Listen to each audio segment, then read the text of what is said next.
Shabbat Shalom. Qué bueno que estamos reunidos en Shabbat, cantando y adorando al Señor. Alabanza siempre es bien bonita y bien buena.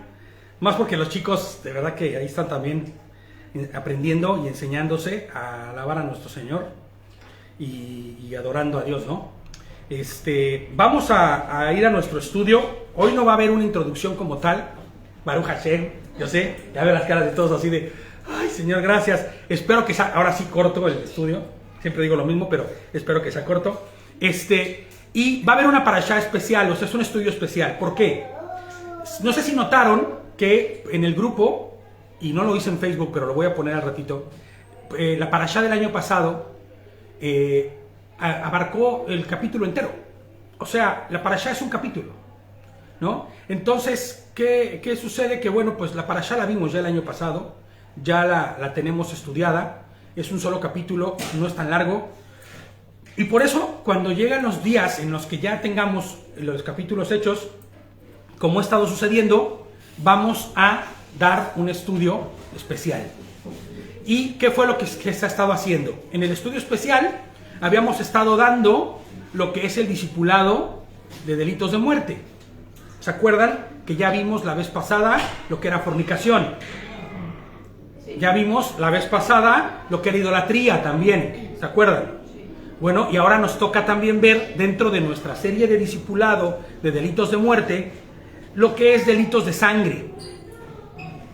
Delitos de sangre, que les pongo yo aquí, es un pecado de graves consecuencias. Y hay muchas cosas que vamos a ver ahorita con delitos de sangre. Este discipulado ya lo hemos visto en años pasados, pero es bueno recordarlo año con año y de vez en vez estar otra vez renovando el entendimiento. Escuchaba yo a Eric, estoy escuchando algunas de sus enseñanzas y decía él, ¿no? Baruch Hashem, que año con año vamos y estudiamos, porque encontramos cosas nuevas cada año y vamos teniendo entendimientos nuevos y tal vez cosas que no vislumbramos y no pudimos observar el primer año cuando estudiamos, o porque éramos muy jóvenes, ¿no? Por ejemplo, veo a Kevin y digo, el año pasado no había el entendimiento que hoy hay en él, porque ya es un adolescente más... Bueno, esto de adolescente me cae gordo porque adolescente es de adolecer, como si le hiciera falta. En realidad no, está creciendo, está adquiriendo cosas, está adquiriendo entendimiento, ¿no? Y hoy pues, puede haber desde otro punto de vista distinto las cosas. Tal vez Nere con 2 bebés hoy ya vea las cosas diferentes que el año pasado que solo tenía 1, ¿entiendes? O sea, son tantas cosas, inclusive vivencias propias, que van permitiendo que nosotros vayamos viendo las cosas desde un ángulo distinto. Igual tú no odiabas a nadie el año pasado y hoy odias a alguien, o tienes no odio, pero sí tienes a quien odiar. Vaya, para que me entiendas, ¿no? Y un delito de muerte es ese. Entonces, el que nosotros vayamos teniendo entendimiento sobre cosas que están pasando en nuestra vida va a ser que nos den una visión diferente de las cosas. Entonces, hoy vamos a ver lo que son los delitos de sangre. Y hay varios apartados dentro de esta enseñanza. Hechos 15-19, quiero leerlo, Hechos 15-19 al 21, porque es en donde está plasmado de manera muy clara, donde se habla de estos delitos de muerte, y donde se habla de que todo creyente que esté llegando a los pies del Señor, ¿no? Tiene que guardar esas cosas. Esa es la forma en que vamos a darnos cuenta que estamos creciendo y caminando conforme a la voluntad de Adonai. Muchos de nosotros tal vez digamos, todavía sigo luchando con cosas, todavía sigo viviendo cosas, pero estoy caminando en buscar la perfección hacia el varón perfecto. Se los pongo de hecho por aquí, en algunos de los comentarios eso. Entonces, Hechos 15-19 nos esboza claramente lo que la iglesia del primer siglo, los apóstoles y los hermanos buscaban que se guardara como requisito primario para poder decir estoy dentro del emuná. Obviamente esto como creer en Yehoshua HaMashiach y la obra de redención en la cruz. Entonces, Hechos 15-19 dice así: por lo cual se levanta Santiago o Jacobo, el hermano, que me cae muy mal, me cae muy grave eso de que digan el medio hermano de Jesús. En todos los comentarios bíblicos que tú ves, dicen que es el medio hermano de Jesús, Jacobo. Santiago, el que escribe la carta de Santiago, que en realidad no es Santiago. Santiago es la españolización del nombre de Jacobo. ¿Ok? Pero me cae muy mal, me sienta mal que digan el medio hermano de Jesús. ¿Sabes por qué dicen el medio hermano de Jesús? Porque las teologías de allá afuera, iba a decir baratas, pero bueno, baratas se quedan cortas, guardan a María como una virgen inmaculada que nunca tuvo hijos, aún después de que se casó con José, ¿entiendes? Aún después de que tuvo a Yehoshua, que ella sigue siendo virgen y por eso justifican el hecho de la virgen católica. En la herencia de la iglesia evangélica, pues adoptan esta misma idea, que me parece a mí aberrante, y en todas las traducciones y comentarios ves que dicen que ella no volvió a tener nunca hijos, y que en realidad estos hermanos, escucha esto, son medios hermanos de Jesús. Son medios hermanos de Jesús porque José tuvo un matrimonio antes. O sea, se inventaron historia brutal para justificar una tontería que no tiene sentido. María tuvo hijos después de Jesús, sus propios hijos. Jesucristo no fue su hijo. Ella sirvió, como lo hemos dicho muchas veces, con el propósito para que Dios plantara ese cigoto ahí ya listo, para que naciera y se creara y se formara ese bebé. Ella tuvo hijos posteriormente. Y el ejemplo está que tuvo hermanos Jesús, pero le dicen, oye Joshua, y dicen, es el, ¿cómo se llama? Es el medio hermano, dicen. Pero bueno, shalom, adelante brother, adelante, shalom, shalom. Entonces, dice, ¿no? Santiago o Jacobo, el hermano de Jesús, se levanta porque él es el que está dirigiendo la iglesia en ese momento, está como el que se queda a cargo de la iglesia en Jerusalén, y es donde se hace este concilio del año 50, en donde se reúnen todos para llegar a acuerdos y para llegar a lo que vamos a leer en este momento. Dice, por lo cual yo juzgo, se levanta Jacobo y dice, que no hay que inquietar a los gentiles que se están convirtiendo. ¿Cómo que inquietarlos? Ya hemos hablado de esto antes. Y hablábamos, cuando hablábamos, ¿se acuerdan? De Gálatas, cuando estudiamos el capítulo 5 de Gálatas, y lo estudiamos en dos ocasiones distintas, pero en la primera hablábamos de esto, de que los judaizantes andaban detrás de cada gentil, diciéndole, violentándoles, diciéndoles que tenían que cumplir toda la ley oral, de lo que hablaban el pueblo judío, estas leyes inventadas por hombres, para poder entonces estar en la emuná, ¿no? Y que tenían que cumplir todas y cada una de las ordenanzas que Moshe había puesto para poder entonces saberse dentro del emuná. Y a un gentil tú no puedes pedirle eso. Un gentil va a ir adquiriendo eso, porque un gentil no creció guardando Shabbat, ¿entiendes? Un gentil no creció guardando cada uno de los estatutos y preceptos que la Torah enseña, porque por eso nosotros hoy, por eso nos miran como bichos raros en todos lados, ¿no? Inclusive los propios judíos te ven como un bicho raro, ¿no? Porque dicen, a ver, ¿cómo? ¿Tú eres judío? No, pero estás guardando Torah, estás llevando los utensilios, estás guardando Shabbat. ¿Cómo? ¿No? Porque no era normal. Y lo que dice Jacobo es, vamos, no inquietemos a los gentiles que se están entrando en la emuná, y vamos a irlos enseñando de vez en vez y de año en año. Y dice los gentiles que se convierten a Yehoshua, o a Hashem en este caso, sino que se les escriba que se aparten de la contaminación. Y aquí vienen las cosas que tienen que ser determinantes para saber que estamos caminando en una emuná correcta y de manera adecuada, conforme a la voluntad de Adonai. La primera es la contaminación a los ídolos. Y por eso dimos el discipulado la vez pasada cuando tuvimos la parashá completa de idolatría, ¿no? Y luego dice, de fornicación, que fue también la que vimos la semana pasada, ¿se acuerdan? La semana pasada, ¿verdad? Sí. ¿No? Y después dice, de lo estrangulado y de sangre. Eso de lo estrangulado lo entendemos. Cuando se mataba un animal, tenía que desangrarse. No podía comerse con toda su sangre adentro. Ya lo hemos explicado también eso antes. Entonces, cuando dice de la fornicación y de los delitos de sangre, porque desde tiempos antiguos, dice, y esta es la parte muy especial, desde tiempos antiguos, Moisés tiene en cada ciudad quien lo proclame en las sinagogas. ¿Qué significa esto? Esta expresión de Moisés tiene quien lo proclame en las sinagogas, ¿qué significa? Que en cada Shabbat, y sigamos leyendo, dice, desde donde se lee en cada Shabbat, ¿no? ¿Qué significa? Que todos los que estaban llegando a la emuná, a la fe correcta, caminando conforme a la voluntad de Adonai, primero que nada, ¿hacían qué? Pues guardaban Shabbat. ¿Y en Shabbat qué se lee? ¿Qué estudiamos nosotros en Shabbat?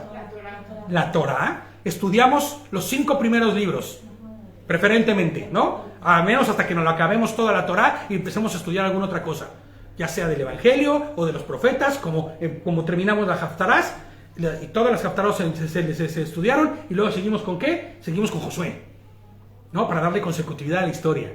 Y luego, ahorita ya estamos en Jueces, y de ahí continuaremos y seguiremos avanzando, ¿no? Pero de Shabbat en Shabbat, en todas las sinagogas del mundo, en todas las quejilás del mundo, se estudia a Moshe.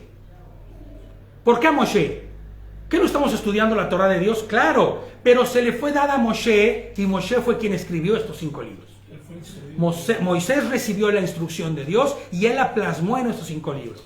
Por eso dice, todos los creyentes tendrán quien les predique a Moshe en las sinagogas. Entonces, de Shabbat en Shabbat irán conociendo cada vez más. De Shabbat en Shabbat irán entendiendo cada uno de estos mitzvot, cada uno de estos mandamientos, cada uno de estos procedimientos, para ir caminando conforme a la voluntad de Adonai. Esto no es de sopetón. Esto es una santificación que va siendo progresiva y que vamos caminando cada día más a la estatura del varón perfecto. Pero sí había que suceder algunas cosas. Y entre ellas estaban los delitos de sangre. No podían seguir sucediendo. Y vamos a ver de qué va esto de los delitos de sangre. Porque Renier, por ejemplo, nunca ha escuchado de esto. ¿Esto qué va? ¿Esto de qué es? Y por ejemplo, no sé si Erika ya lo escuchó alguna vez antes. Pero si no lo ha escuchado, es un buen tiempo y buen momento esto. Y Claudia también, ¿no? Por ejemplo, para decir de qué va. Entonces, estamos atentos que en Hechos 15, en el Concilio del 50, se acordó que los creyentes debían de tener estas 3 características para poder hacerse saber ya dentro del emuná, ¿no? De dejar la idolatría en todos los aspectos. Por eso estudiamos la idolatría hace ya algunos Shabbats. Y luego, con respecto a la fornicación y con respecto a la inmoralidad sexual. Y después, con respecto a lo que vamos a ver en este momento, que es los pecados o delitos de sangre. Y les pongo yo aquí, todos y cada uno de los apóstoles, sin excepción, así como cada uno de los prosélitos o recién conversos de la iglesia del primer siglo, y modelo a seguir para nosotros, como comunidad de creyentes, ¿no? Fieles a Yehoshua, todos guardaban los estatutos, cada una de las instrucciones y cada uno de los mandamientos que daba la Torah, o que enseña la Torah.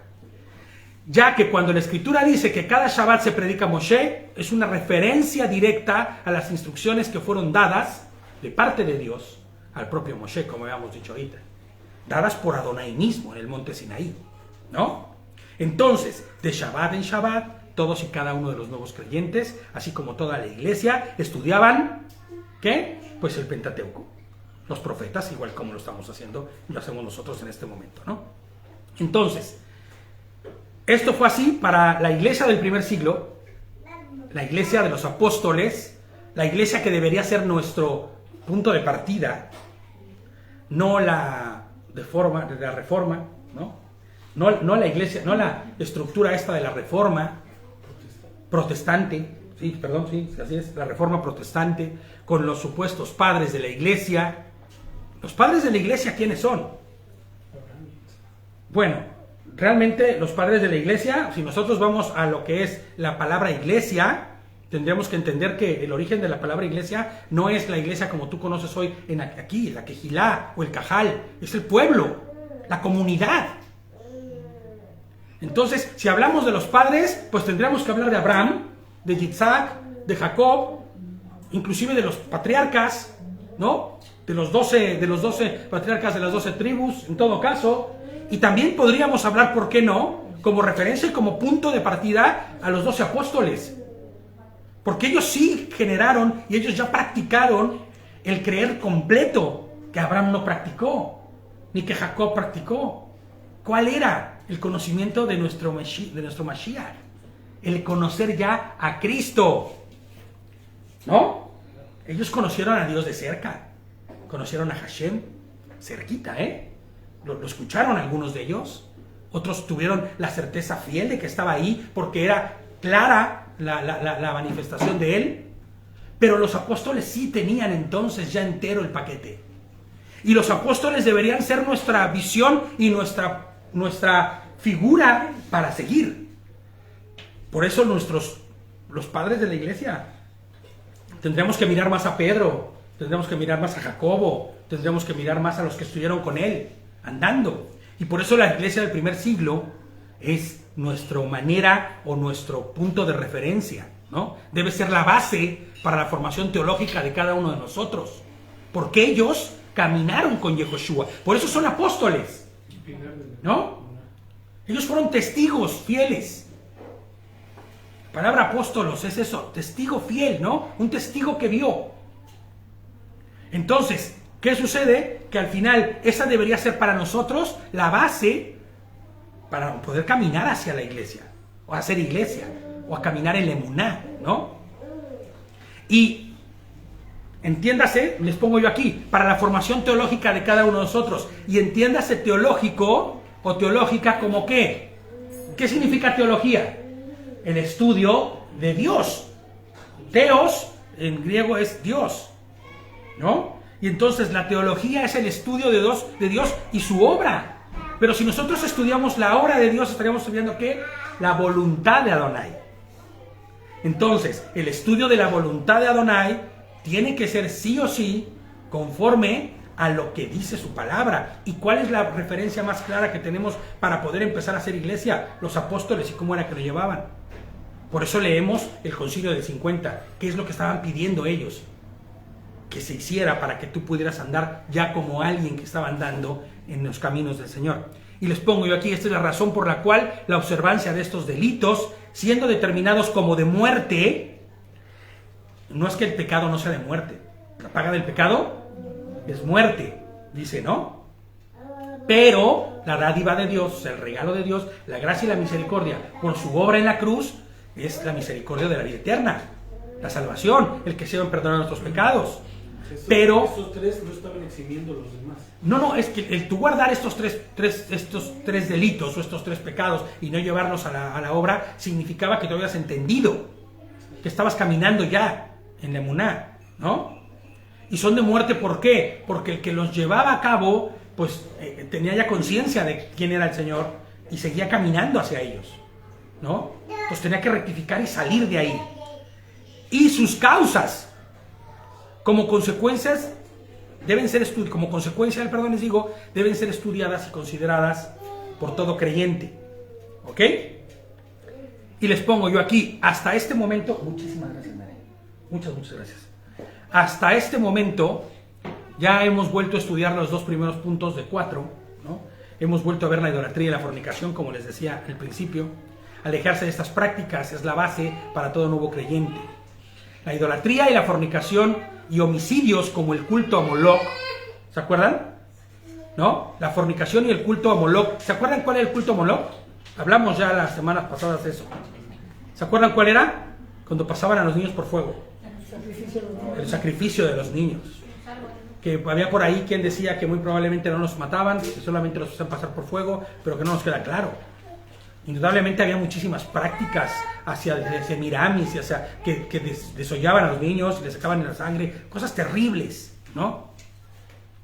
Eran prácticas recurrentes entre los cultos paganos, prácticas que muchos gentiles tenían como forma de relacionarse o pseudo relacionarse con dioses.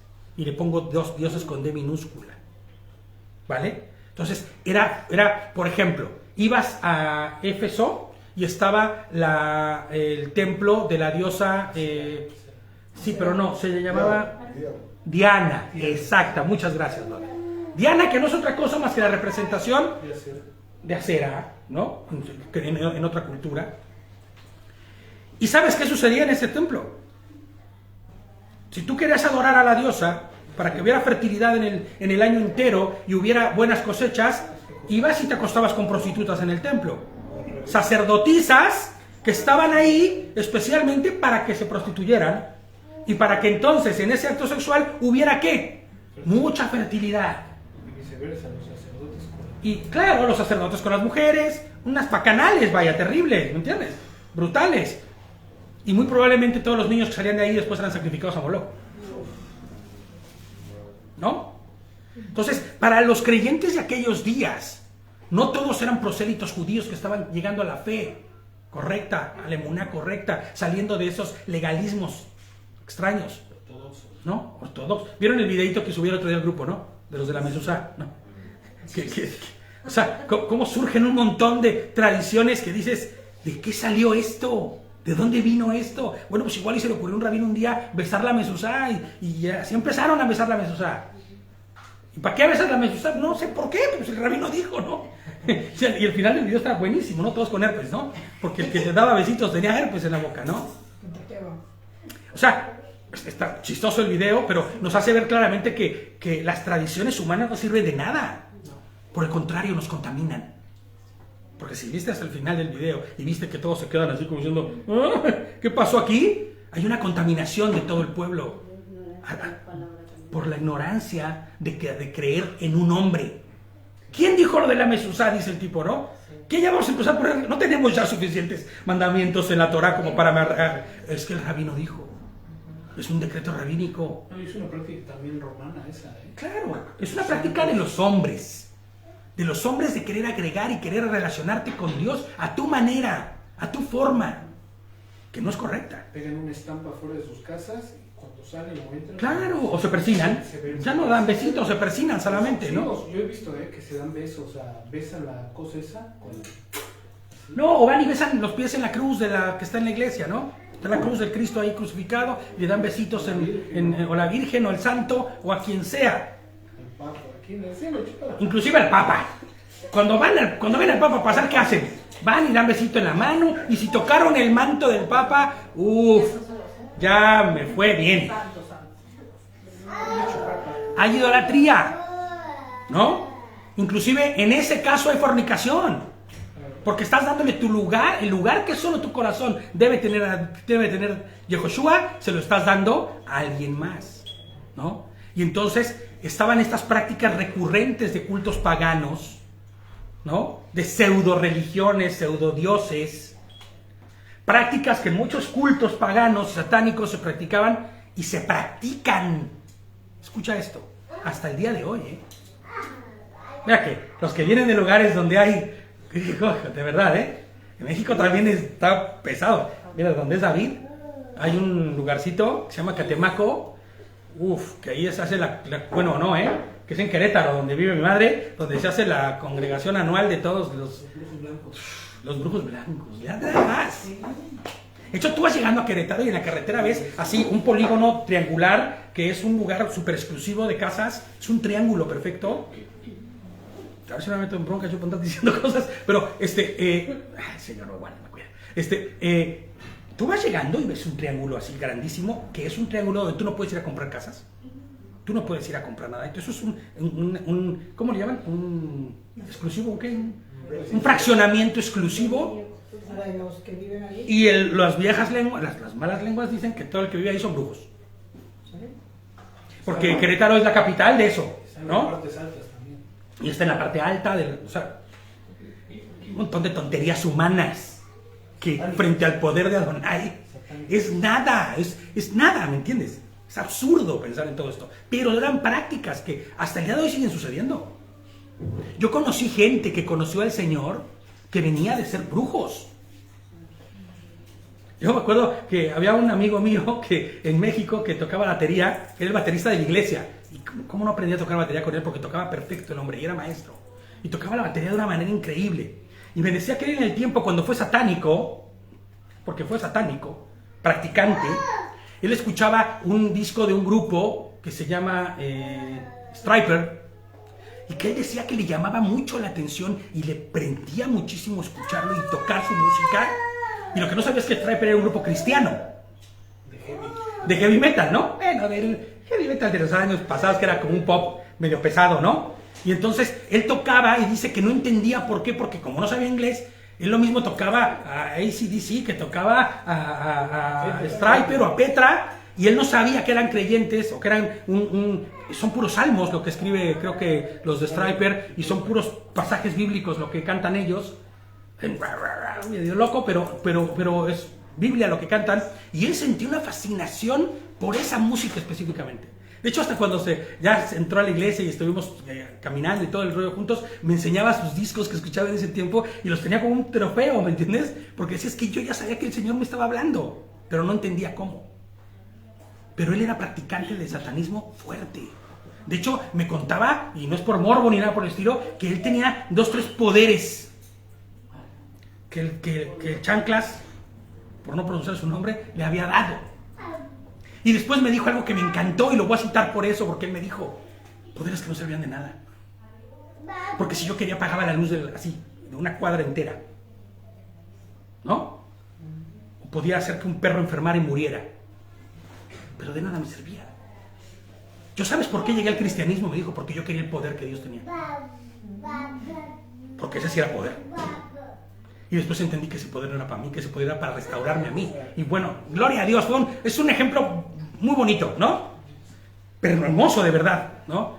Pero te voy a decir algo, esas prácticas suceden. Chamanes, brujos, hechiceras, hechiceros. Esas cosas suceden y hoy todavía hay esos. Y mucha gente en ignorancia va y comete delitos de sangre a causa de eso. Tráeme el pichoncito. Tráeme la gallinita, pero que sea negra. ¿El qué? Bueno, el gatito negro no, porque el gatito negro no le dan cuello, ¿no? El cuy, ¿no? Bueno, no sé. O tráeme lo que... Porque ¿sabes qué? Que ese va a servir para el culto de no sé qué. ¿No? Y ese tipo de prácticas, sin que tú te des cuenta indirectamente, estás participando de delitos de sangre. De delitos de muerte. Lo que hacía Kiss en los escenarios. Uf, no, era Deep Purple, no sé quién era que le partía, Bueno, sí, mataban bueno, después se enteró que era pura mentira, pero bueno, hacen sacrificios en los escenarios, los rockeros y cosas por el estilo de animales. Barbaridades que tú te vas a dar cuenta que están en contra de la voluntad de Adonai y que son delitos de muerte. De muerte porque hay muerte espiritual en ellos. Hay muerte espiritual en ellos. Veremos entonces el tercero de estos puntos, la sangre y todo lo que está implícito en ella, ¿ok? Y no es que la sangre sea mala, al contrario, pero es que en la sangre hay algo importante. Levítico 17, vamos a ir a Vayikra 17, el verso 10 al 14. Levítico Sí. 17, ¿no? Uh-huh. Del 10 al 14.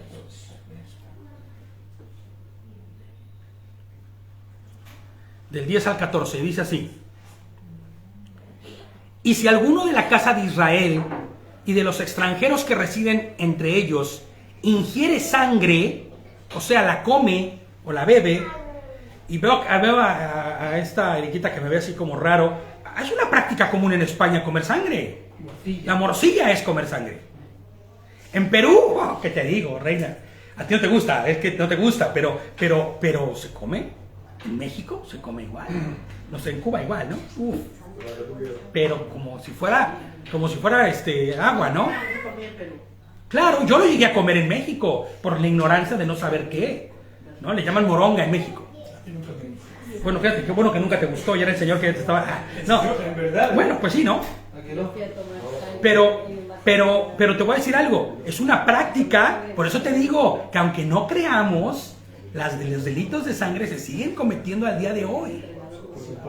Es más, yo no sé si ustedes lo sepan, chicos, yo no sé si ustedes lo sepan, pero al día de hoy, el torero, si fue un toro muy, muy, muy fuerte, que también es un delito de muerte ese, porque estás llevando a la muerte y estás derramando la sangre de un animal, ya vamos a ver ahorita, pero el torero, cuando el toro había sido muy recio y muy bueno, no solo cortaban orejas y rabo, porque eso eran los trofeos, porque había sido un toro muy difícil, había sido muy bravo, sino que la tradición y costumbre de ellos, te lo digo porque yo tuve el que era padrino de mi hermano, era el, ¿cómo le llaman? El que viste al torero. El que viste al torero, el escudero como de armas, ¿me entiendes? Del torero, no sé cómo se llama, de un torero muy famoso que tampoco me acuerdo, que vi yo, ¿verdad? Pero por eso yo conocía más o menos el argot de los toros, porque él que contaba mi papá nos contaba a nosotros, y muchas veces la sangre de ese toro se bebía. ¿Con qué fin? Con el que la fuerza de ese animal tú la tomaras. De hecho, estas eran prácticas también celtas. Y son prácticas satánicas, de verdad. En Ecuador si tenías pulmonía muy grave, pues te daban a beber sangre. Fíjate nada más. De todo, o sea, te ibas al matadero. Entonces, si no te morías de la pulmonía, te morías espiritualmente porque habías cometido un pecadazo de los terribles. Eso, se bebía eso y te sanabas. Claro, supongo que decían porque la sangre pues lleva muchos, no sé, serán anticuerpos, no entiendo. Pero la realidad es que existe hoy. Entonces, no nos extrañemos que Adonai reprenda esto, y lo reprendí antes, y está bien para nosotros esto ahora, ¿no?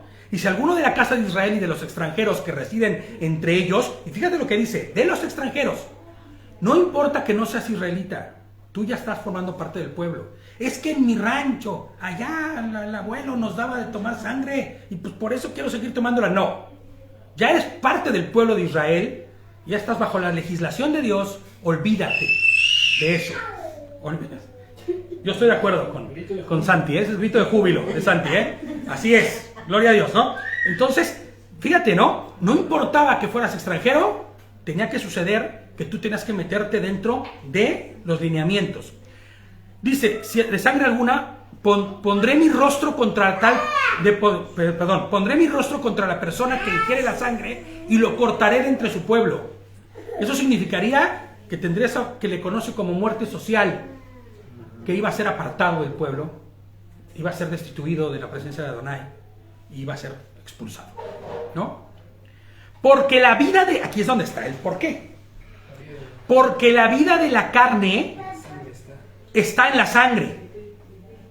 ¿Sí entendemos? La vida del animal está en la sangre. Claro, si tú le sacas toda la sangre a cualquier ser vivo, se muere. Se va, ¿no? Se va. No, sí, se va. Dice, y yo se la he asignado a ustedes para hacer expiación por sus vidas sobre el altar. Vamos a ir explicando, Es la sangre como vida la que realiza la expiación. Y por eso les digo al pueblo israelita, ninguna persona entre ustedes debe ingerir sangre. Ni el extranjero que reside entre ustedes, lo repite nuevamente, debe ingerir sangre. Y si algún israelita o algún extranjero que reside entre ustedes caza un animal o un ave que se pueda comer, me encanta que hace la aclaración, porque no es comerte cualquier cosa, sino lo que se debe comer y lo que es comida, ¿no?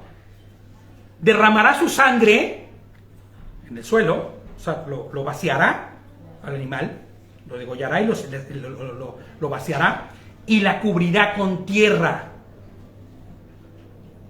Si no la cubrías con tierra, ¿había un delito mayor? No. El cubrirla con tierra es que la echabas a perder, ya no servía para nada. No vayas a usarla ya para nada. Ya no era de que, ahí está el charquito, bueno, pues levántale del charquito para ver si, mira, ya hay sangrita para el culto. No, ya nada, ¿me entiendes? Ya con tierra, ya contaminada ya. Por eso dice cubrirla con tierra, ¿me entiendes?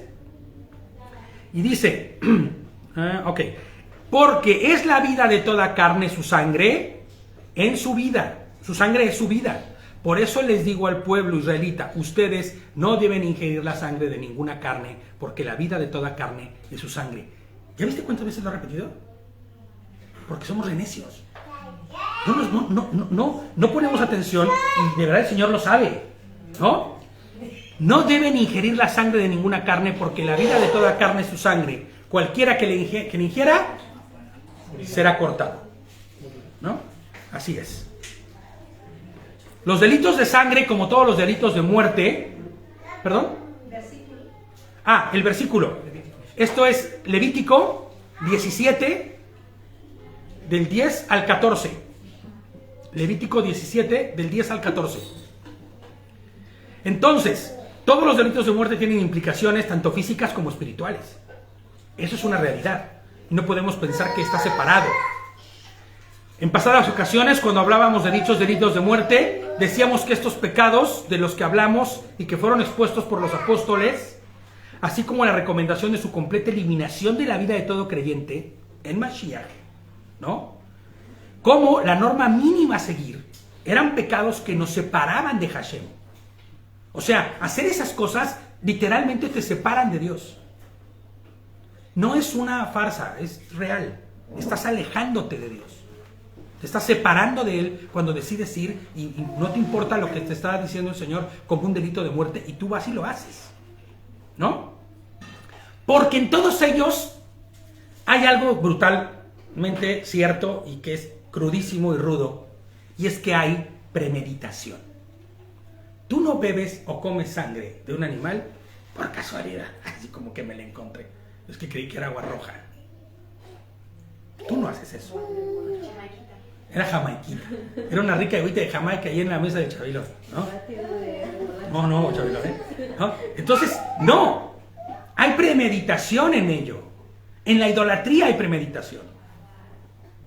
En la sexualidad ilícita hay premeditación. En la fornicación hay premeditación, ¿no? Nadie empieza a engañar a su mujer de repente. Así yo no sé ni cómo pasó. Eso no sucede. Como tampoco el hecho de consumir la sangre o hacer alguna de las cosas que vamos a ver durante el estudio, ¿no? Todas llevaban premeditación. Ninguno de estos resulta de una situación fortuita o inesperada. En todos y cada uno de ellos hay previamente una intención clara del corazón para hacerlo, ¿no? Llámese idolatría, llámese sexualidad, llámese fornicación, llámese lo que llámese. La prohibición de comer sangre. Para muchos creyentes firmes en la Torá, esto ha quedado más que claro. Y resulta hasta aberrante pensar en ello. Al menos a mí ya me resulta bien aberrante pensar, hasta me da así, comer la sangre, por ejemplo. Como los... compras la carne y eso, lavas. Sí, claro, para que no... Darle la sangre. No, pero es que de hecho, por ejemplo, algo muy importante que no aclaro en el estudio, pero que es cierto, si tu carnita cuando la cortas tiene sangre todavía, no se refiere a esa sangre, ¿eh? La carne, la sangre que cae hay que cocinarla bien. Ya fue desangrado el animal. Se refiere a la sangre en sí, cuando el animal tiene toda su sangre. O sea, es lógico que estás cocinando tu pollo y de repente sacas el pollo ya bien fritito, todo broster, y lo muerdes y de repente como que tiene una tracita de sangre adentro. ¡Ah, pequé! Comí sangre. No hay tal. Eso es lo normal porque obviamente hay trazas en el animal que se coma. No se refiere a eso. Se refiere a la intencionalidad de ir y vaciar el animal, su sangre, y con eso meterle en una tripa como lo hacen de un animal y después hacer las cosas horribles que se hacen. Hoy ya de verdad me da una... Eso como los mariscos también, no sé por qué, pero ya me dan una cosa, ¿no? Supongo que es el Señor el que va transformando nuestras maneras de percibir las cosas. Entonces, para todo creyente en Torah y que guarda Torah, esto ya es como muy sabido, ¿no? O sea, para algunos hasta aberrante puede resultar. Pero para muchos otros aún no, porque apenas están andando y están conociendo y caminando, ¿no? La representación que tiene la sangre. Claro, y es necesario recordarlo. Para nosotros, con los que estamos aquí enseñando, no es gravoso repetirlo. Y para ustedes, sí útil y necesario escucharlo nuevamente. Vamos a Deuteronomio, de Barim. ¿Qué es? De Barim, la segunda ley. La ley dada por segunda vez. ¿Deuteronomio qué? 12. 1. 23 al 25.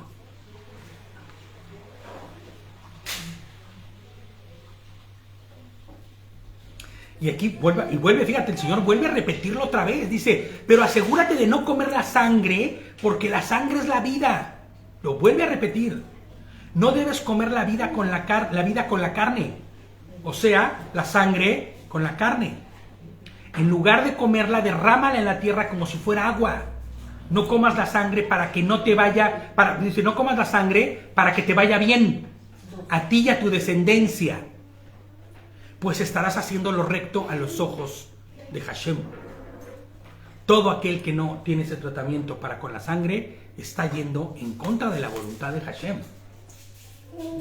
Y por eso me resulta tan aberrante que hay muchos pastores que al día de hoy en las iglesias... Yo tenía un pastor que siempre decía, cuando llegaba a estas porciones de la Biblia, decía, pero Jesucristo ya abolió toda la ley anterior. Así que vámonos a comer unos tacos Terminando el culto, decía, no, era... No voy a decir su nombre porque es muy buen amigo mío, pero decía, Saliendo de aquí, nos vamos por una moronga, ¿no? Porque la moronga es la carne, la sangre, ¿no? Y recuerdo el día así clarito, porque yo estaba en el Ministerio del Audio. Yo siempre estuve en el Ministerio de Audio, en la consola y todo ese rollo. Entonces yo me comía todos los estudios de todos los pastores y de todos. Entonces a mí me tocó ver todos, ¿me entiendes? No era de que hasta faltara, porque no podías faltar. Y entonces decía él, y saliéndonos y yéndonos de aquí nos vamos a ir a comer unas carnitas de puerco. O unos tacos de moronga, ¿no? Tú dices, ¿en serio? Dios no cambia. Dios es el mismo ayer, hoy y siempre. Eso dice su palabra. El carácter de Dios no es cambiante. Él no es bipolar. Él no tiene doble ánimo. ¿No? Sobre todo porque Yehoshua en su vida dijo, yo no vine a abolir la ley. Yo no vine a quitarla, sino a hacerla vasta, completa. ¿No? Entera. El cumplimiento de la ley misma está en mí, ¿no? Y el que me ama guarda mis mandamientos, decía, ¿no? Les pongo yo aquí, más allá de solo pensar en una situación física en donde la sangre cumple con la función de irrigar a todo el cuerpo humano el oxígeno, los nutrientes necesarios para la vida, la sangre es también definitivamente en lo espiritual esencial para todo ser mortal. Si quieren pueden abrir también esa ventana y la de atrás, porque está todo, estamos como si estuviéramos a 10 grados y estamos casi a 20 y tantos, estamos haciendo calorcito. Ándale, mira eso de atrás, ¿no? Está haciendo calorcito ya. Entonces, es esencial para todo ser vivo la sangre. ¿Estamos de acuerdo? Nere, si quiere que David también abra la de acá de alguna de las habitaciones para que fluya. David, si quieres la de acá del cuarto también. ¿No? Es lo esencial. Sin sangre no hay vida. Es más, inclusive hay que donar sangre para los que no tienen sangre. Porque si no, se mueren. Se mueren. Y el derramamiento de esta será condenado por el único que puede dar vida y quitarla. Es el único que puede hacerlo. Vamos a Bereshit. Bereshit o Génesis 9. 3 al 6. Génesis o Bereshit 9 del 3 al 6. Dice, todo lo que se mueve y tiene vida, al igual que las verduras, fíjate lo que dice, les servirá de alimento. Yo les doy todo esto, pero no deben comer carne con su vida, es decir, con su sangre, ¿no? Y les pongo yo aquí la sangre como única forma de expiación. ¿Por qué? Porque la primera vez que hubo un derramamiento de sangre en este mundo, ¿cuándo fue? ¿Quién puede decirme cuál fue el primer derramamiento de sangre que hubo? Que no se Chabelo, por favor. ¿En el arca de Noé? No. No. No. No. ¿Cuál fue el primer derramamiento de sangre por el pecado de alguien? Así es. Así es. El primer derramamiento de sangre que sirvió para cubrir el pecado del hombre fue cuando Adán y Eva pecaron. Y entonces Dios les proveyó de pieles de animales o de un animal para vestirlos. ¿Qué resulta? ¿Que el Señor hizo... ya apareció la piel ahí? No. Hubo un sacrificio de esos, porque era la expiación de ese animal por el pecado de ellos, y con sus pieles se vistieron. Pero hubo un derramamiento de sangre. Ese es realmente el primer derramamiento de sangre. Caín y Abel es después. Ese es el primer hombre que mata. El primer hombre que derrama sangre. Y lo vamos a ver también ahorita un poco. Pero el primer derramamiento de sangre en la historia, después ya en el mundo que hoy conocemos, es el de Adán y Eva.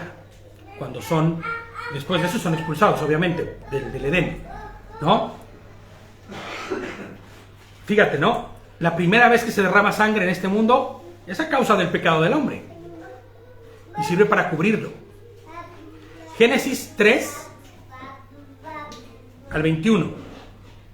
No, perdón, Génesis 3, 21. Entonces, ¿qué estoy pensando yo? Génesis 3, 21.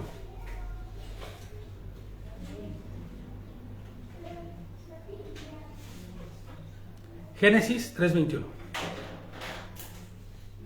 Y Hashem Elohim hizo ropas de pieles para Adán y para su esposa y los vistió.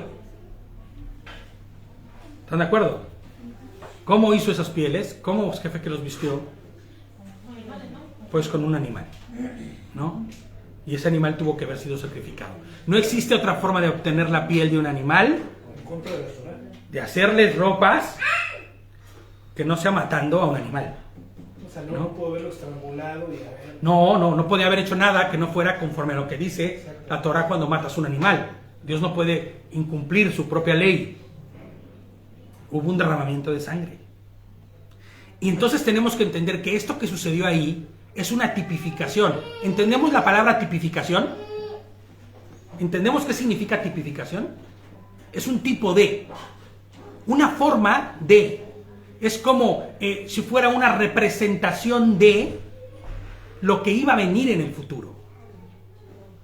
Es una tipificación de ¿qué? Del sacrificio en la cruz. La muerte de uno para el perdón y redención de muchos. Es la sangre donde está la vida que se derrama. ¿No? ¿Sí entendemos esta parte? ¿Qué hizo el Señor en la cruz? Derramó toda su sangre para el perdón de los pecados. ¿No? Levítico 17. Vamos a ver muchas citas el día de hoy.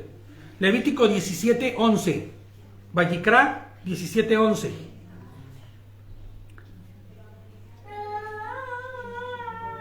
Fíjate, y ya vamos a empezar a ver cómo caminando ya, posteriormente, esta sangre se va a convertir en eso. Por eso les comento de la tipificación, ¿no? En la cruz. Fíjate, dice, porque la vida de toda criatura está en la sangre, yo mismo se las he dado a ustedes sobre el altar. Está sobre el altar ahora, está hablando de que está sobre el altar. Para que hagan propiciación por ustedes mismos. ¿Sí? Hagan propiciación por ustedes mismos. Ya que la propiciación se hace por medio de ¿qué? Por medio de la sangre. ¿Qué era la propiciación? ¿Quién me puede recordar qué era la propiciación? ¿O a qué se refería no digamos el significado de la palabra como tal propiciación? ¿Qué significaba este hecho de la propiciación? ¿Para qué, o qué nos está diciendo en esa parte? ¿Para qué se hace un sacrificio en el altar? Para el perdón de los pecados. Porque significaba que ese ser que estaba muriendo ahí tomaba como tu lugar. Iba a tomar, exactamente, estaba tomando. Ser propicio, estar apto, listo. No estabas apto ni listo antes, cuando el pecado estaba en tu vida.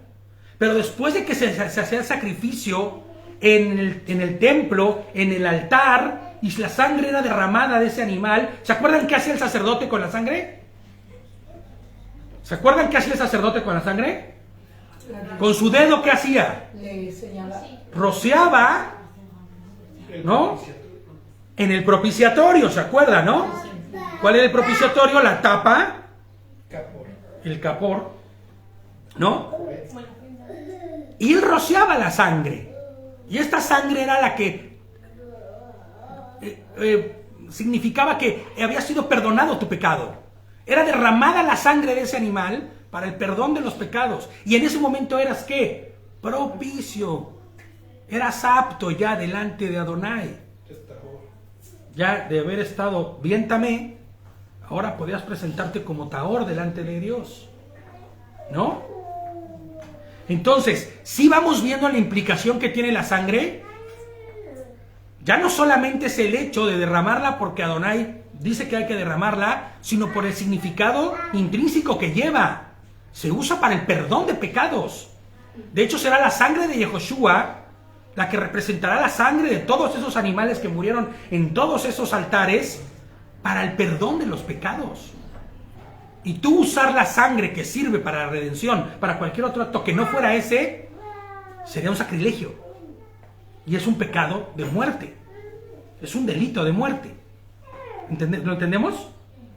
Hebreos 9:22 dice: pues según la Torá, Casi todo se purifica con sangre, y sin derramamiento de sangre no hay remisión, no hay perdón de pecados. No hay perdón. Por eso, la única forma en que el ser humano iba a poder ser redimido eternamente era con la muerte de uno, pero uno que fuera eterno, y no de un chivito, no de un borreguito, sino de un corbán perfecto. ¿Se acuerdan lo que significa la palabra corbán? El que acerca, el que hace cercano. El sacrificio. Ese corbán perfecto, ¿quién era? Jesucristo en la cruz. Y al morir en la cruz y derramar su sangre, nos hizo propicios para estar delante de la voluntad de Adonai, delante de Dios, poder cumplir con su voluntad. Entonces, si tú usas la sangre que representa o que fue representada, o la sangre de Cristo que representa la sangre de todos para el perdón, no importa el ser vivo del que estemos hablando, resulta aberrante y resulta hasta sacrílego. Hebreos 9, ahí mismo, pero un poquito antes, en el 14, dice: entonces, cuánto más, mucho más la sangre de Mashiach, quien por medio de su Ruaj eterno se ofreció a sí mismo a Adonai como sacrificio sin mancha, purifica nuestra conciencia en las obras que llevan a muerte para que podamos servir a Elohim viviente. Claro, lo que está diciendo claramente es que gracias al sacrificio de Mashiach en la cruz, hoy nosotros tenemos la posibilidad de tener el Ruaj, de vivir conforme a su voluntad y de entonces servirle, ¿no? Primera de Pedro 1, 18 y 19. Dice, tengan presente, Primera de Pedro, esto es Nuevo Testamento, tengan presente que los han rescatado de su vana manera de vivir. ¿Cómo nos rescataron de nuestra vana manera de vivir? En el sacrificio, en la cual heredaron de sus padres. Esa vana de manera de vivir le heredamos de nuestros padres, pues sí. Y no solamente de nuestros padres directos, sino de los que son nuestros padres, los que nos enseñaron, ¿no? Esos padres que tuvimos de la iglesia, ¿no? Moderna. Y también se refiere como el origen, Adán y Eva. Claro, inclusive de nuestros padres. Claro, por supuesto. Gracias. ¿No? Que heredaron de sus padres, no con cosas corruptibles como oro y plata, sino como fuimos. Tengamos presente que fuimos rescatados de nuestra manera de vivir, porque fuimos rescatados no con oro ni con plata, no compraron nuestras vidas con dinero ni con riquezas, sino con la sangre preciosa ¿de quién? De Cristo, de Mashiach, como un cordero sin mancha y sin contaminación. ¿Se acuerdan cómo eran los corderos? Que tenían que ser sacrificados sin defecto, como un corbán perfecto. Es la figura de un cordero. No es un cordero, pero es la figura de ese borreguito. Inclusive ni siquiera tenía que ser un cordero. Podía ser un ¿qué? Una paloma. Una paloma, podía ser un ¿qué? Macho, cabrío. Sí, pero también un becerrito, ¿no? Lo que pasa es que la figura del cordero se ocupa porque lo que murió en Pesaj era un cordero, ¿no? Y la verdad es que lo que está diciendo aquí es el atributo de ese corderito. ¿Cuál era? Que no sabía ni a que era manso, humilde. La inocencia, no, inclusive que no se oponía ni siquiera a su muerte. Es que No entendía. Bueno, pues el Señor, cuando se hizo a sí mismo como un hombre, tuvo esa misma cualidad para ir a la cruz. Y no estimando ser Dios, ¿no? ¿Qué hizo? No estimando ser Dios, se despojó de su deidad para hacerse ese corbán perfecto. ¿Ok? Efesios 1:7. Efesios 1:7. En él tenemos la redención mediante su sangre, el perdón de nuestros pecados conforme a las riquezas de la gracia. Así es, en él tenemos la redención mediante su sangre, el perdón de nuestros pecados conforme a la riqueza de su gracia. ¿Por qué estoy citando esto? Tenemos que darle el peso a la sangre que tiene. Y el peso que tiene es mucho más grave aún, por decirlo de alguna forma, cuando pensamos en que Yehoshua, en que Cristo derramó toda su sangre. Es la sangre el medio por la cual Adonai redime al hombre. Y vas y te la bebes. Y vas y te la comes frita, con cebollita, en tacos. Es como se come en México, con unos chilitos verdes.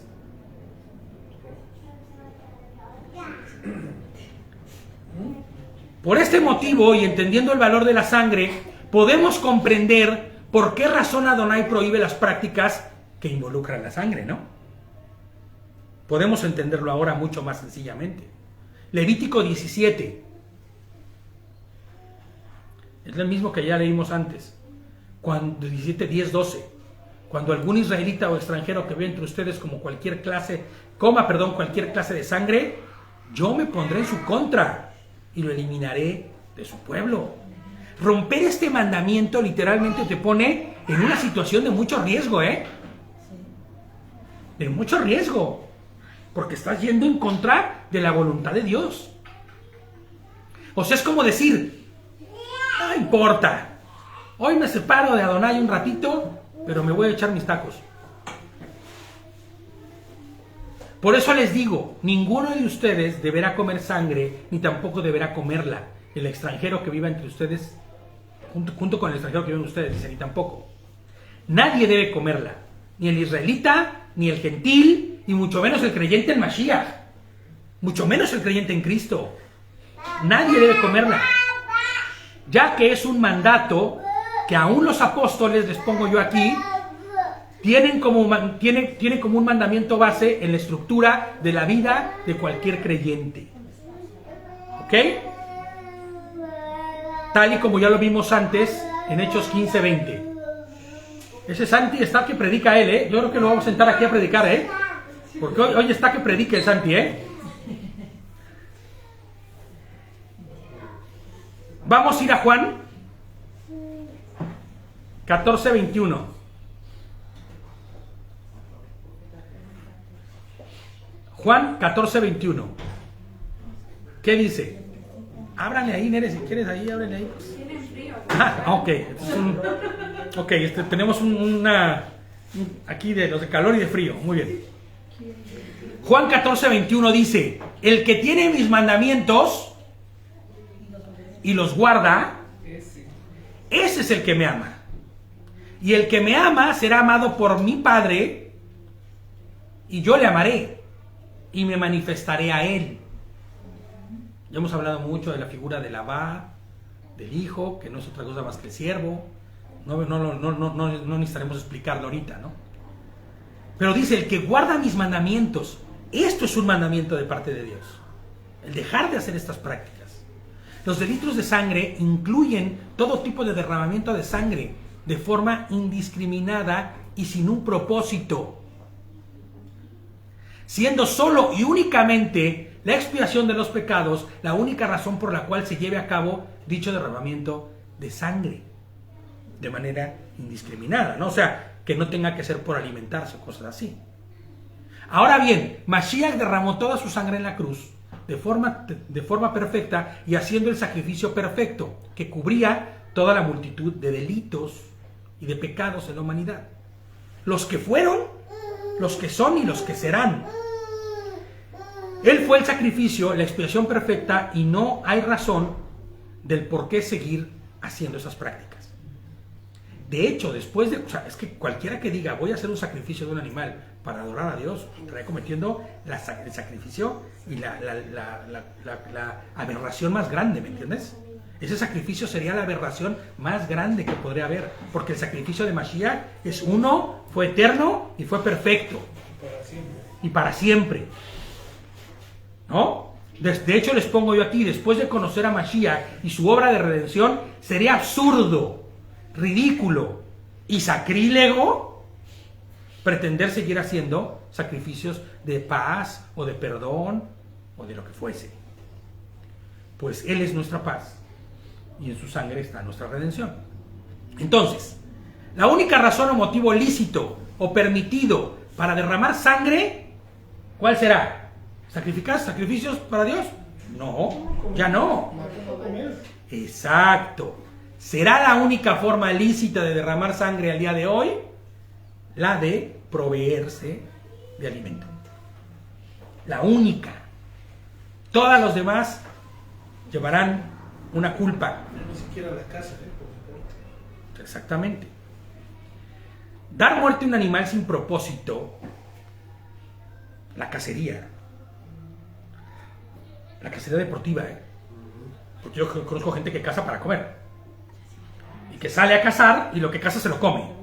Bueno, si dijiste, bueno, yo me gusta la cacería o practico alguna ocasión la cacería y lo que vamos a comernos es un venado, porque voy a invitar a toda mi familia a comer venado y se puede y no está en veda, ¿no? El animal, los venados son algo que se puede comer porque cumple con que rumia y tiene la uña hendida. Sales y cazas un venado y te lo comes. Pero sales, cazas el venado, le cortas la cabeza, la cuelgas en tu sala y la carne no te importa un bledo y no te la comes porque está contaminada por la pólvora que le entró al cuerpo, porque usaste una bala súper buena de aluminio que contamina. ¿Me entiendes? Sí, es un animal permitido. El venado se puede comer, no hay problema. Pero si tú cazas por deporte y lo matas indiscriminadamente, o te encantan los toros, y tú ves los toros, participas de la muerte del animal y participas de la bacanal, del derramamiento de sangre. ¿Has visto cómo se desangra un toro durante una corrida? Es una criminalidad, es una barbarie. En México están prohibidos los toros. Ya las plazas de toros se cerraron. No, sí sirven para conciertos. ¿Es la verdad? No, pero me refiero a que se cerraron. Sí, se cerraron para ese fin. Para ese fin. Ya no se practican los toros en México. ¿No? Porque era una barbarie. Era una barbarie, es como un coliseo, hombre. Estás hablando de una vida, de un nefesh, con vida. Es abominable, son prácticas abominables delante de los ojos de Hashem. El que vayas y cases, el que vayas y te diviertas con un animal para después matarlo, son prácticas abominables delante de Dios. Es necesario que volvamos a apuntar a lo que se refiere a los animales lícitos, ¿no? De Levítico 11. Todo animal que se pueda cazar será animal que realmente puede ser comible, ¿no? Esté habilitado. Exactamente. Ahora fíjate, toma en cuenta esto. ¿Cuánto más el asesinato? El homicidio. Dar muerte a otro humano. Si es aberrante matar a un animal por cualquier razón que no sea comértelo, ¿cuánto más a un ser humano? Y no vamos a hablar de lo que puede hacer la lengua, porque ese es tema para otro estudio, que también la lashon hara es un delito de muerte y es de sangre, porque se asesina con la lengua. Pero es otro tema, ya es otro estudio completo que también tenemos de eso, ¿no? Caín mata a su hermano Abel. Es el primer ser humano que mata a otro ser humano, ¿no? Génesis 4:10. Fíjate, tiene signos de exclamación lo que el Señor les dice. ¿Qué has hecho? Dice, exclamó Hashem, Adonai. Desde la tierra la sangre de tu hermano reclama justicia. ¿Cómo está eso? A ver, vamos ahorita a sacar conclusiones con respecto a eso, ¿no? Dice que la sangre de su hermano reclama justicia.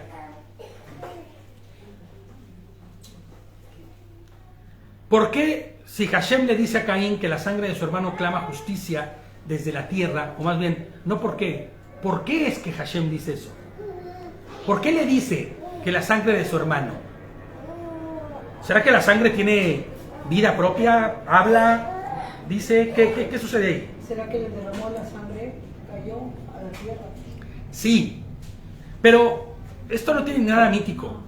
Lo que pasa es que, y lo voy a intentar explicar de la mejor forma. Por ahí va, exactamente.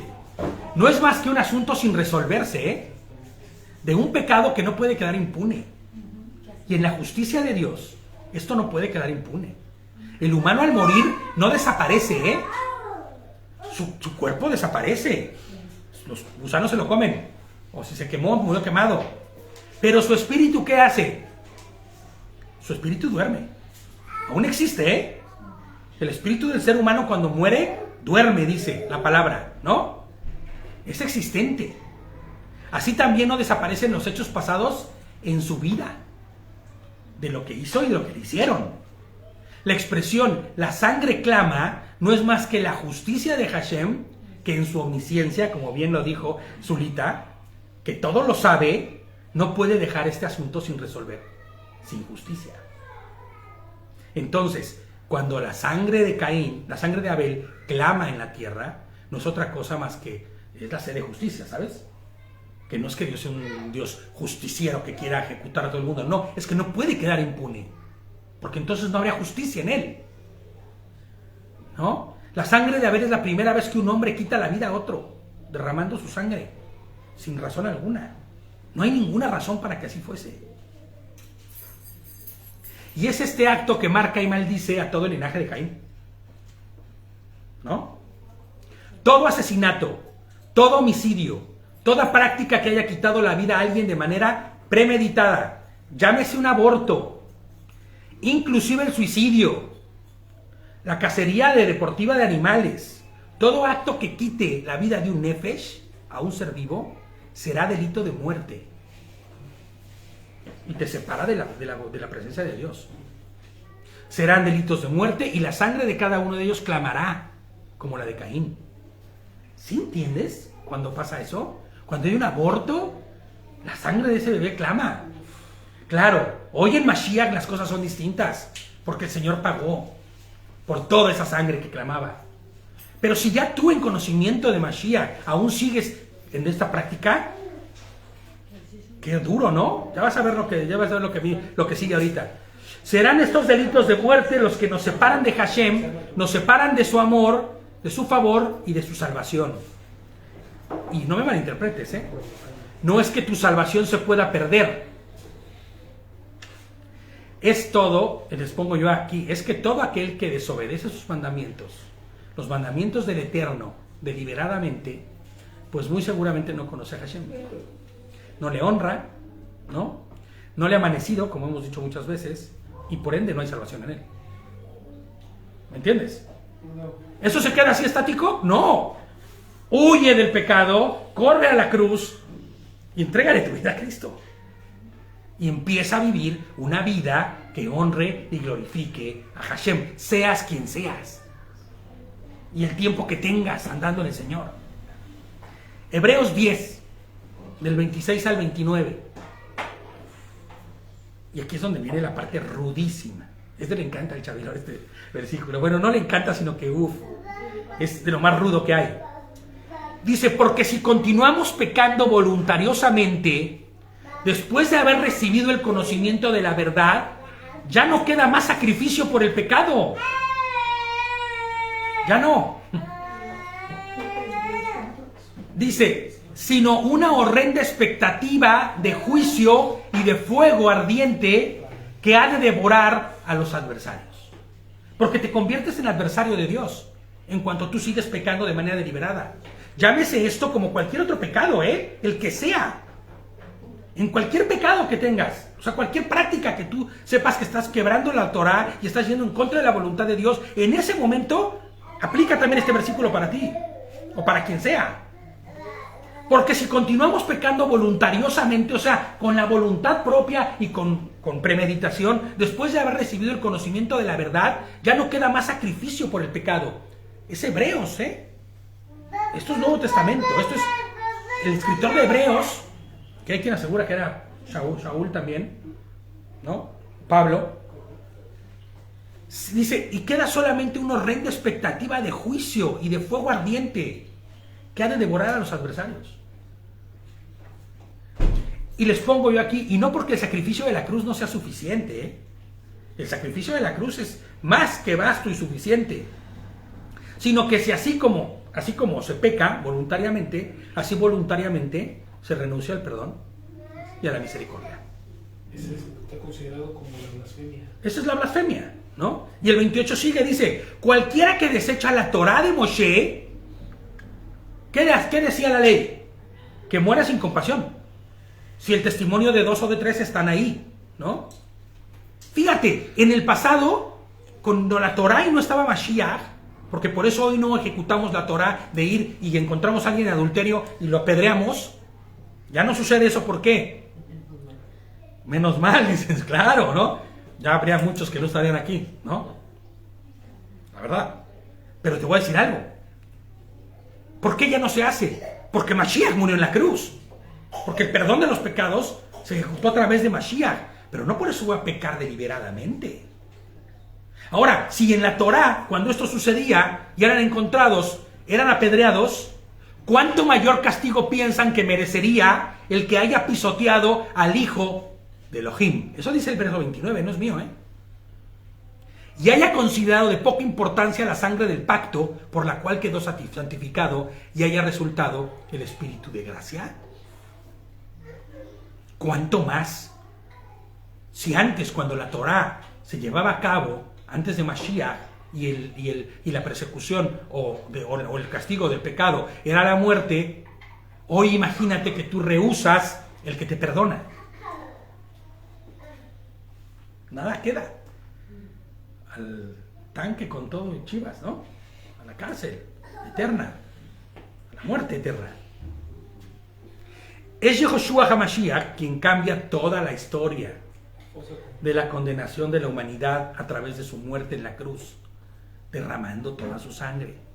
Toda sangre que se derrame hace alusión a la sangre de Mashiach. Por eso es que no puede ser derramada para un uso vil. La sangre de Mashiach cayó en tierra. Y así debería caer toda la sangre de cualquier ser vivo. Nunca para un uso vil. Entiéndase, sacrificios, entiéndase deportivamente hablando, entiéndase de la manera que quieras, ¿no? Primera de Juan 1:7. Pero si vivimos en la luz, así como Él está en la luz, tenemos comunión unos con otros, y la sangre de su Hijo, Yehoshua HaMashiach, nos limpia de todo pecado. ¿Te das cuenta del uso verdadero de la sangre? Es la que trajo redención. Apocalipsis 1:5. Y de parte de Yehoshua, el Mashiach, el testigo fiel, el primogénito entre los muertos y el soberano de los reyes de la tierra, al que nos ama y nos libró de nuestros pecados, ¿cómo? Con su sangre poderosa. ¿Necesitamos más? ¿Escuchar versículos que hablen de la sangre y el por qué? ¿Es la sangre entonces un elemento en el cual debemos mirar con sumo respeto y cuidado? Y saber que no hay poder en ella. No, es que no hay poder en ella. No, en realidad no hay poder en ella. Lo que tienes que hacer es hacer lo que dice el Señor que hagas con ella. Es obedecer. No hay poder, porque ya sé a dónde vas, y es que es real. Hay quien dice que hay poder en la sangre, y por la sangre de Yehoshua yo te declaro, y cálmese, mi rey, ¿a dónde va? ¿No? Te cubro con la sangre. A ver, usted no cubre a nadie, usted no puede hacer nada. Usted obedezca, cállese y obedezca, ¿no? Y será cubierto. Y entonces, para que entonces pueda ser cubierto por la sangre de Mashiach. Usted no hace nada, usted lo que tiene que hacer es obedecer. Y con su obediencia mostrar claramente que fue cubierto con esa sangre, redimido, y que como consecuencia de ello, usted es una persona obediente, y con eso manifestar su salvación, ¿no?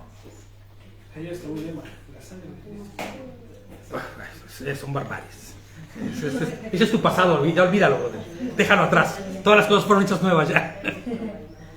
Entonces es la sangre un elemento en el cual debemos mirar con sumo respeto y cuidado, ya que según lo que hemos visto aquí en todo el estudio, ¿no? Aquel que ignore este mandamiento es destituido y hecho a un lado. Porque si tú quitas el poder de la sangre de Mashiach, haciendo lo que se te antoja con la sangre, pues solo una terrible expectación de juicio hay, ¿no? Lo cual nos pondrá justo en una condenación de muerte espiritual. Resumiendo, ya vamos a acabar. Siempre me va Eriquita. Todo verdadero creyente debería estar lejos de estas prácticas. En resumen, ¿no?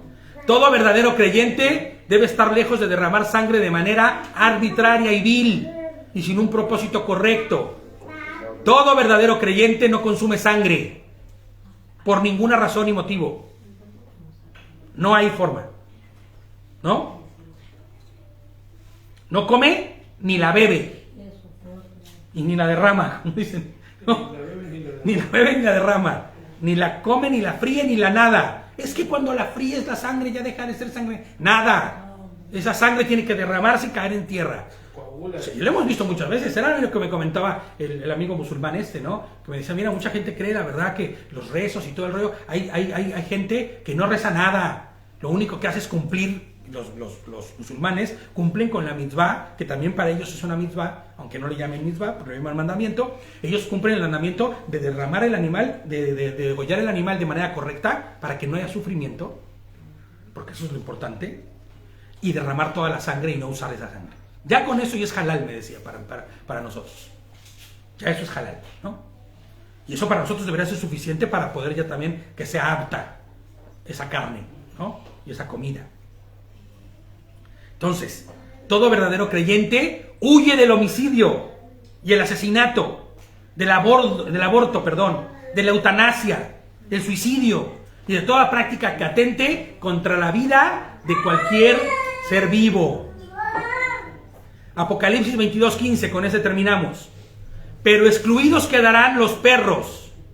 Fíjate cómo llama a los que practican tales cosas, los hechiceros, los fornicarios, los homicidas, los idólatras y todo el que ama la práctica, todo el que ama y practica la mentira.